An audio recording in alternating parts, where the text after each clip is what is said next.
ఇక్కడ యాకోబు భక్తుడు చెబుతున్నాడు. 1:17 వచనం. నా ప్రియ సహోదరులారా, మోసపోకుడి.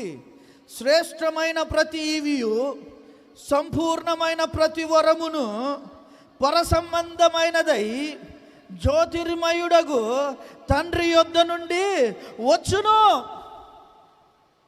ప్రతి శ్రేష్టమైన వరము, ప్రతి శ్రేష్టమైన ఈవి, సంపూర్ణమైన ప్రతి వరము ఎక్కడి నుండి వస్తున్నాయి అంట?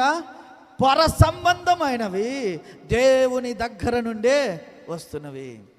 దేవుని దగ్గర నుండి శ్రేష్టమైన ఆశీర్వాదాలు, దేవుని దగ్గర నుండి శ్రేష్టమైన ఈవులు. నీవు ఫరో దగ్గర ఉన్నా, చెరసాలలో ఉన్నా, దేవుడు నిన్ను తీసుకొని వెళ్ళి సింహాసనం మీద కూర్చోబెడతాడు. నీవు గొర్రెల మధ్యలో గొర్రెల కాపరిగా నీవు ఒక చిన్నవాడిగా ఉన్నా, దేవుడు నిన్ను తీసుకొని వెళ్ళి సింహాసనం మీద కూర్చోబెడతాడు. నీవు బానిసలుగా పట్టుకొని పోయినా, దేవుడు నిన్ను తీసుకొని వెళ్ళి సింహాసనం మీద దానియేలును కూర్చోబెట్టినట్లుగా కూర్చోబెడతాడు. శ్రేష్టమైన ఈవులు, మంచి ఈవులు దేవుడంట మనకు పరలోకముల నుండి ఇస్తున్నాడు. ఎంత శ్రేష్టమైనది! ఈ లోకపు తండ్రి ఇచ్చేదానికంటే ఆయన ఇస్తే, ఈ లోకపు తండ్రి బట్టిస్తే 1 సంవత్సరంలో మాసిపోతారు. అదే మహిమ వస్త్రం దేవుడిస్తే యుగ యుగములు అది దగదగ మెరుస్తుంది.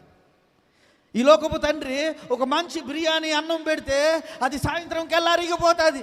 పరలోకమందున్న తండ్రి ఆయన శరీరమునే ఆహారముగా మార్చుకొని ఆయన నీకు ఆకలిని తీరిస్తే మరెన్నడూ నీ ఆకలి రానే రాదు. యుగ యుగములో నీవు దప్పిక వనవో ఆయన ఇచ్చే నీళ్లు త్రాగితే, పరలోకము నుండి ఆయన ఇచ్చేవి శ్రేష్టమైనవి, పరలోకము నుండి ఆయన ఇచ్చేవి ఉన్నతమైనవి. జ్యోతిర్మయుడగు ఆయన యొద్ద నుండే వచ్చును. ఆయన గుప్పిలి విప్పగా శ్రేష్టమైనవన్నీ మనము అనుభవిస్తాము. హల్లెలూయా, హల్లెలూయా.